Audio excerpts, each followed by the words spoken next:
আসসালামু আলাইকুম। আজকে একটা মিনি ব্লগ নিয়ে আসলাম। তীব্র গরমে চারপাশের প্রকৃতি হাহাকার করছে, সেই সুবাদে একটা ভর্তা পার্টির অ্যারেঞ্জমেন্ট করা হয়। আপনারা এখানে দেখতে পাচ্ছেন আছে আমাদের পেঁপে, আছে আমরা, এছাড়াও রয়েছে শশা। তো আমরা এগুলা সুন্দরভাবে পরিষ্কার করে নেই এবং বাকল ছাড়ানোর কাজ শুরু করে দেই। আপনারা দেখতে পাচ্ছেন কত সুন্দরভাবে আমরা বাকল ছাড়িয়ে নিতেছি।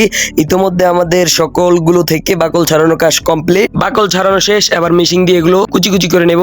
আমরা পেঁপে গুলো কুচি কুচি করে নিতেছি আর আমরা গুলো আর শশাটা আমরা চাকচাক করে নেব, চিরি চিরি করে নিলাম। এবার ভর্তাটায় লবণ মরিচ দিলাম। ভর্তায় লবণ মরিচ দিতে হবে ভালোভাবে যাতে টেস্ট হয়। ভর্তায় লবণ মরিচ দেওয়ার পরে দিতেছি আচার। আচার না দিলে তো ভর্তার মজাই আইব না। আচার দিয়া নিলাম। এবার আচারটা দিয়া ভর্তাটার ভালোভাবে মাখমু যাতে ভর্তাটা সেই হয়। ভর্তার কালারটা তো জোস হইছে, এবার একটু সরিষার তেল দিয়া নি যাতে ভর্তাটা আরো টেস্ট হয়। তো ভর্তা বানানো কমপ্লিট। সকল মুরব্বীরা বয়া পড়ছে ভর্তা খাওয়ানোর লাইগা। তো এরকম ভাবে সবাই একসাথে বসে ভর্তা খাওয়ার মজাটাই আলাদা। এটা সব জায়গায় দেখা যায় না, বেশিরভাগ গ্রাম অঞ্চল গুলাতেই দেখা যায়। তো ভর্তাটা কিরকম হয়েছে এবার মুরব্বী করে একটু জিগাই, মুরব্বীরা দেখি কি কয়। আমার কাছে ভর্তাটা ভালো লাগছে, বিশেষ করে ভর্তার কালারটা আমার তেন সেই লাগছে। আমার কাছে ভালোই লাগছে, দেখি তারা কি বলে।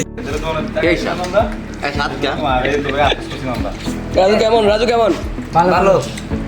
কেমন? ভালো ভালো কেমন?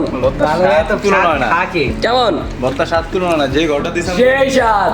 তো আজকের ভিডিওটা এই পর্যন্তই। ভিডিওতে যদি কোনো ভুল ত্রুটি হয়ে থাকে মুরব্বীরা আমাকে ক্ষমা করে দিবেন। সো সবাই ভালো থাকবেন, সুস্থ থাকবেন। আল্লাহ হাফেজ।